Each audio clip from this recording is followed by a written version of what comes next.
Assalamualaikum warahmatullahi wabarakatuh. Bismillah walhamdulillah wassalatu wassalamu ala rasulillah wa ala alihi wa sahbihi wa mawalah. Para pemirsa TV Rasil dan Radio Rasil dimanapun Anda berada, semoga rahmat, barakah dan maghfirah Allah subhanahu wa ta'ala selalu menyertai kita semua. Alhamdulillah, 3 hari berturut-turut kita telah membahas yaitu tentang aneka rahasia yang ada di dalam ibadah puasa yang kita lakukan di bulan Ramadan. Kita telah bahas tentang rahasia niat, kemudian rahasia sahur, dan rahasia iftar. Kali ini yuk sama-sama kita kaji apa yang pernah dikatakan oleh Nabi dalam satu hadis, di mana beliau mengatakan, sumu tasihhu. Artinya, berpuasalah kamu semua, tasihhu, niscaya kamu akan sehat. Subhanallah. Ini satu jaminan yang luar biasa. Ini jaminan yang datang dari Nabi alaihi salatu wassalam yang kita ketahui, wa ma yantiqu anil hawa in huwa illa wahyu yuha. Tidaklah Nabi alaihi salatu wassalam itu mengucapkan suatu ucapan berasal dari hawa nafsunya, melainkan merupakan wahyu yang diwahyukan oleh Allah subhanahu wa ta'ala, yaitu kepada diri beliau alaihi salatu wassalam. Nah, ahiba'il kiram, ketika kita membaca hadis sumu tasihhu, puasalah kalian, niscaya kalian akan sehat, tentu ini secara eksplisit Nabi menginformasikan kepada kita bahwa puasa itu sehat. Nah, sekarang yang jadi pertanyaan adalah, betulkah puasa itu mendatangkan kesehatan? Ternyata para ahli medis di zaman ini setelah melakukan penelitian yang mendalam selama bertahun-tahun tentang hikmah daripada puasa, akhirnya para ahli medis di dalam berbagai seminar, di dalam berbagai tulisan, di dalam berbagai makalah, di dalam berbagai kesempatan, banyak di antara mereka yaitu yang menyampaikan bahwa memang puasa itu membawa yaitu nilai kesehatan yang luar biasa untuk tubuh orang yang berpuasa. Antara lain, itu informasi medis yang kita dapatkan bahwa puasa itu 1, akan memelihara organ pencernaan.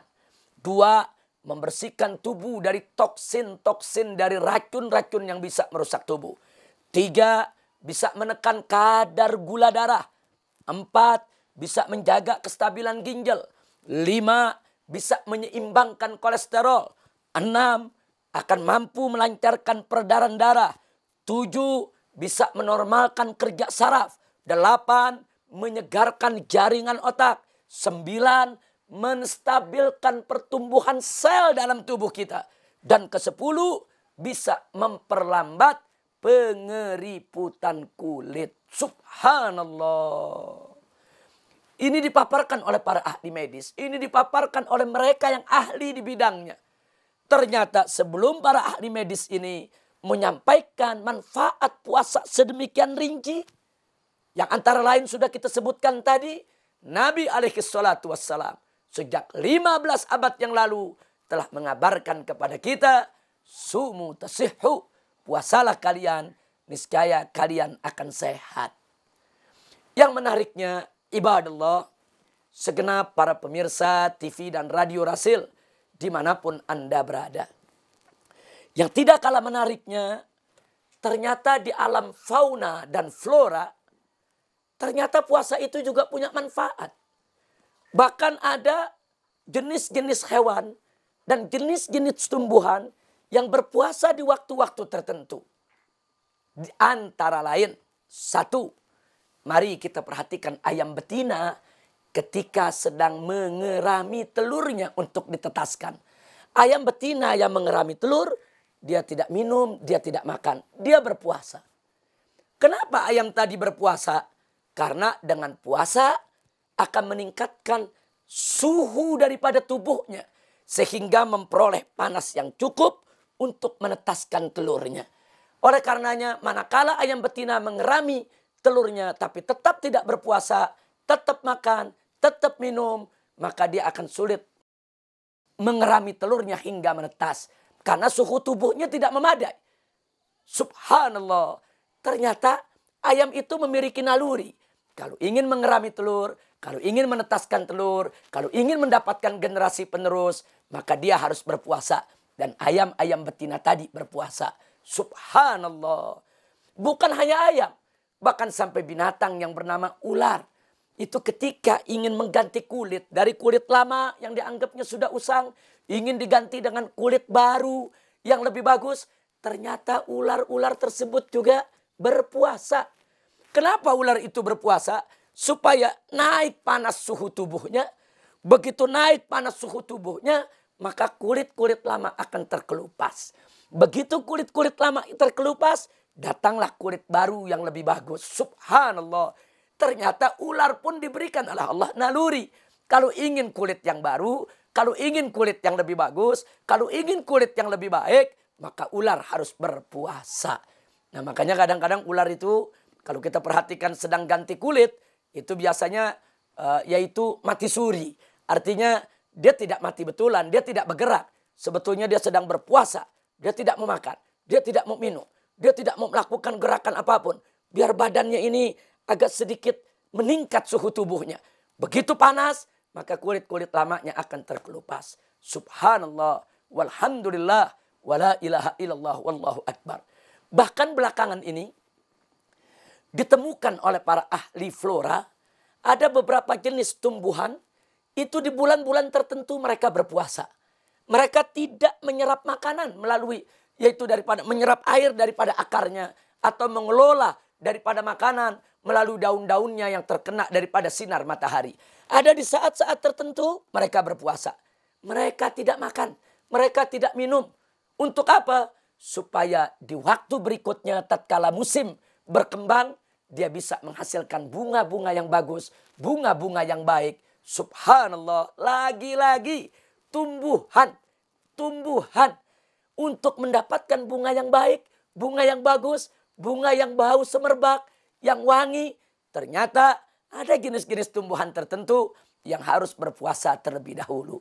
Nah, dari sini bisa kita katakan, kalau hewan bisa mendapat manfaat dari puasanya, kalau tumbuhan bisa manfaat dari puasanya, apalagi manusia yang memang diperintahkan oleh Allah secara khusus untuk berpuasa di bulan Ramadan. Maka yakinlah puasanya manusia betul-betul akan membawa dampak yang sangat positif, dampak kesehatan yang luar biasa. Sebagaimana telah dinyatakan oleh para ahli medis, sebagaimana telah dikabarkan 15 abad yang lalu oleh Nabi kita Sayyiduna Muhammad sallallahu alaihi wasallam.